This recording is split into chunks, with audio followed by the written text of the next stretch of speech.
These developments next. In a series of heart-stopping events at that crowded mall, a gunman robbed a woman, shot her sister, then shot it out with a retired detective, then commandeered a car with an elderly woman in the back seat, led the police on a high-speed chase, and finally crashed that car near the Verrazano Bridge where he was captured. The woman in the back seat was not hurt. It started about 2 p.m. at the mall on Richmond Hill Road. Laureen Bottoms, age 26, was leaving when a teenage bandit held her up. Her sister Cynthia ran to help her, and she was shot in the chest. Two shoppers exited the store and went to the parking lot to get to their car, and a young subject in his late teens came up to them with a weapon and tried to snatch a purse. One of the females resisted, and the perpetrator shot her in the lower right abdomen. The bandit traded shots with a detective who retired only 8 months ago and was shopping at the mall. No one was hit, and that was when the gunman grabbed the car with the elderly woman in the back seat, and officers sped after him. The suspect had let the elderly woman out of the car after he headed north on the Staten Island Expressway. The chase ended near the Verrazano Bridge when the fleeing car plowed into a telephone pole. The suspect suffered some cuts and bruises. Cynthia Bottoms, who was shot, was rushed to Staten Island Hospital. She's listed in serious but stable condition last we checked just before air. The suspect is 19-year-old Jose Ortiz of Steuben Street on Staten Island. He's been charged tonight with attempted murder, among several other charges. Rolando? Meanwhile, police here in Manhattan are tonight searching for some crooks of another crime. This one, a stick-up at gunpoint at St. Patrick's Cathedral. Church ushers say that a masked gunman came in and got away with about $7,000, much of it coming from the poor box or from offerings made in memory of loved ones. Jane Hansen has more. This is horrible. You know what I mean. They're going too far. Even the church is not a sanctuary anymore. To me, it's the same as if it happens in the back alley, again in the subway, or in someone's home, whatever. It's just a violation of human rights. It is the first Sunday of Advent, but even as Catholics in St. Patrick's were hearing their cardinal talk about the Christmas spirit, police were trying to solve a robbery in this house of God. It was last night, 8 p.m. Ushers were putting money collected during the day into the cathedral's safe. It is located here in this maze of rooms under the sacristy. Usher John Michael was the only one left upstairs in the church itself. I wondered what kept them so long, and I went to check. There were only 2 ushers left in the safe when I got there, and they were handcuffed to the chairs. The 2 males handcuffed the 4 ushers to each other with 2 sets of handcuffs and removed the quantity of U.S. currency from the safe. When 2 maintenance men stumbled on the scene, they too were handcuffed and all 6 were locked inside the safe. How did they make it out of the safe? Fortunately, one of the maintenance men had a tool with them, and they were able to slip the lock. The bandits apparently escaped back through the church, and at least 3 people saw them without their masks.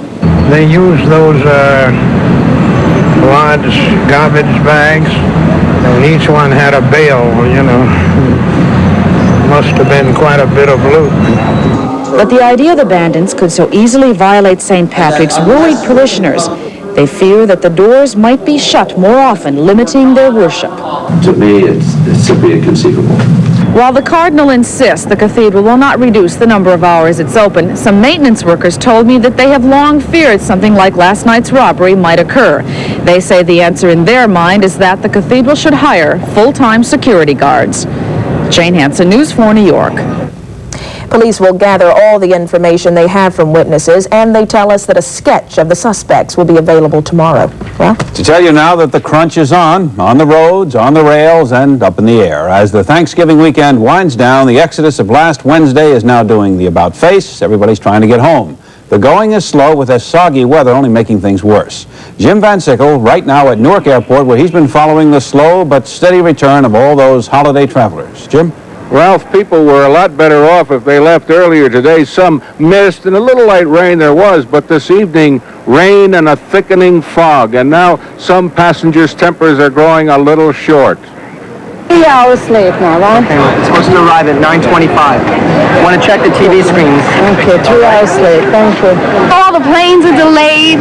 People's Express is always delayed wherever you go. And in this very crowded North Terminal, a People's Express spokesman concedes there are delays, that fog out there and the rain. We haven't, to my knowledge, canceled any. We have some flights running quite late, though.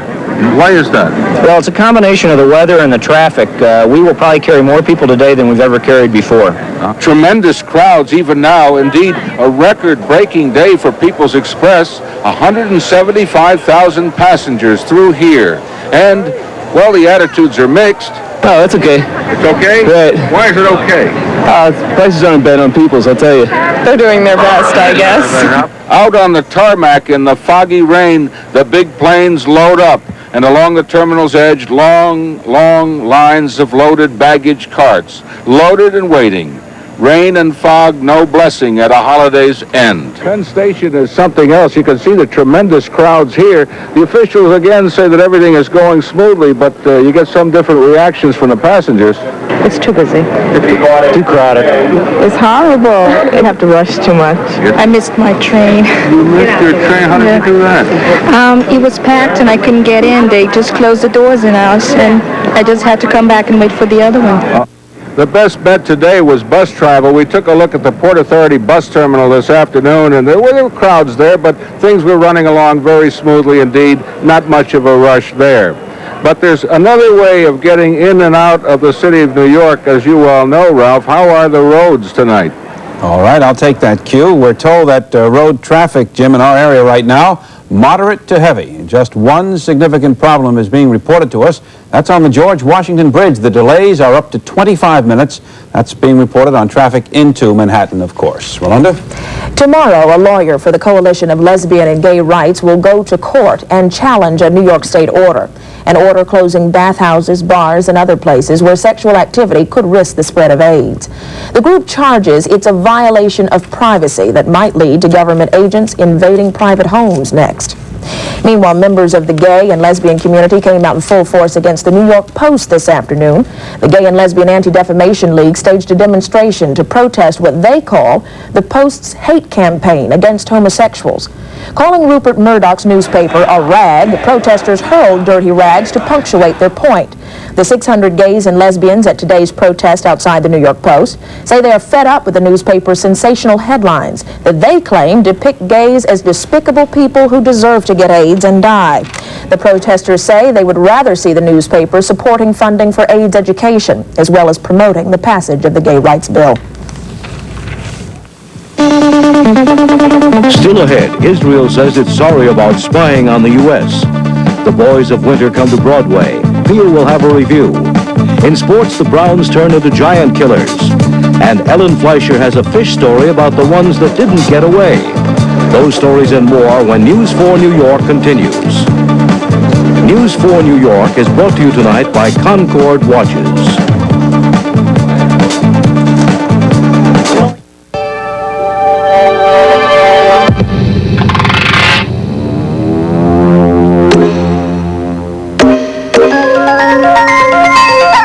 States and may disband a secret intelligence unit.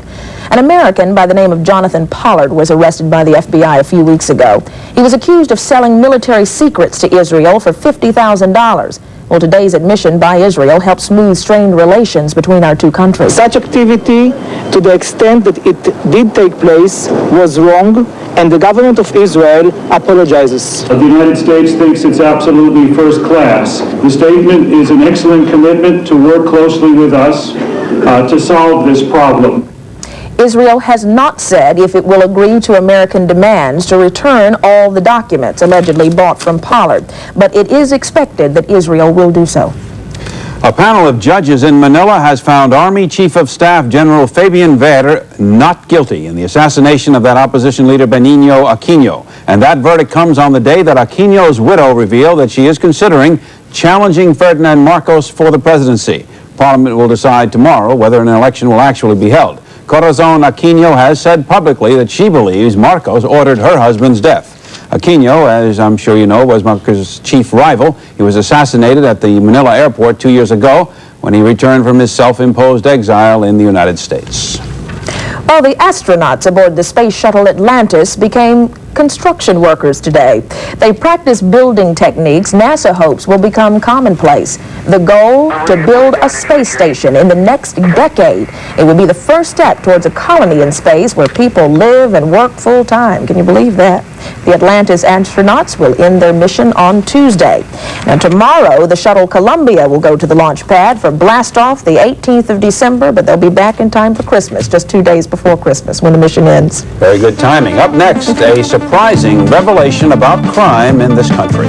And in his weekly commentary, Gabe Pressman reviews the Michael Stewart verdict. Do stay with us.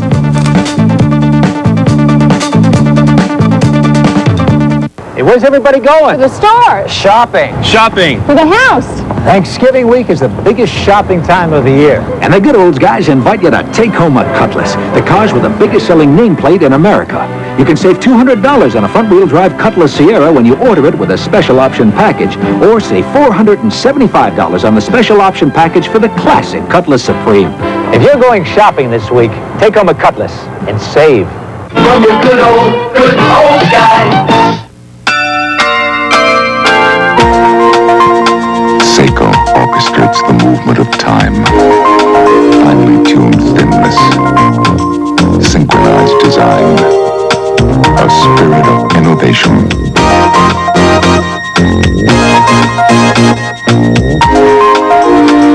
Seiko quartz clocks. Moving time into the future. Available at JCPenney. Just another place. Okay, 8 bags, all checked to Baltimore. Along the way to another place. Just one way. Not gonna come back and see me, huh? No, my dad got a new job. We're moving. You're the pride of United's friendly skies. That you'd like to see by the window. I can wave goodbye to my friend Stephen Guntley. Do you live in Baltimore? Sure do. Are there any little girls there? There are Got so many ways to fly ya. We're United standing by ya. Hey, guess what?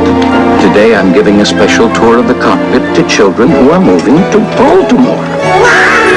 So before you go, my friend, we want you to know, my friend. Is this Baltimore?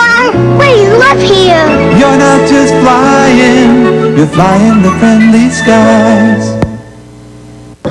The Justice Department is out with its latest statistics on crime, and they are a shocker. The crime rate is apparently much worse than thought. A surprising number of serious crimes are not reported, the study shows. The Justice Department officials say that fully 2/3 of the crime victims in this nation do not call police, and people are more likely to report car thefts than rape. The findings come from a survey of 129,000 people. That's a very large survey sample. And the figures are said to point to the need for the FBI to revise its own system of compiling crime statistics. Rolanda? The trial is over, but hard questions and hard feelings still remain in the Michael Stewart case. In his commentary tonight, Gabe Pressman explains why the controversy over Stewart's death is not likely to fade for a long time. How did Michael Stewart die? 6 transit police officers have been found not guilty in his death, but the mystery of how he died remains unsolved. The jury found the prosecution had not established a case. Small wonder when the chief medical examiner, Dr. Elliot Gross, gave at least 3 versions of what brought on the young man's death, and the many students who testified they looked out of their dormitory windows high above Union Square and heard Michael Stewart shouting, "Help me, please help me," were not able to identify a single police officer. The prosecution had a bad case, and the jurors voted to acquit each defendant. But the defense argument that Michael Stewart was so drunk and he struggled so hard he, in effect, killed himself seems absurd, nor did the jury vote to accept that. Although the defendants were found innocent of criminal wrongdoing, serious, unanswered questions remain. 1. Why did the chief medical examiner give at least 3 versions of the cause of Michael Stewart's death? 2. How did a 145-pound man manage to fight so hard he needed 11 police officers to restrain him? Exactly how did he die? 3. Are new arrest procedures needed to avoid repetition of such an incident? 4. Were the transit police officers badly supervised? Certainly, in view of the fact that a man died, there had to be a better way to handle this situation. Is it time that the transit police hierarchy instituted changes in the way they handle what they call EDPs, emotionally disturbed persons? The case won't go away. It remains a symbol to many members of New York's black community of what they perceive to be a system of criminal justice in which they are treated as second-class citizens. The mayor is looking into the case. We think it's time the governor looked into the Michael Stewart affair and its ramifications. Michael Stewart's death was a tragedy.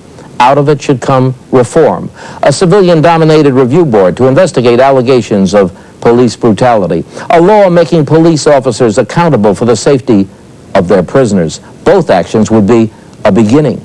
The governor has to get into this situation if he wants to ensure stability within the family of New York. This is Gabe Pressman. And you can hear Gabe's commentary every Sunday night at 11 right here on News 4 New York. And you can hear other news right here. Up next, a new play opens on Broadway. Pia is here and will review The Boys of Winter. Stay with us.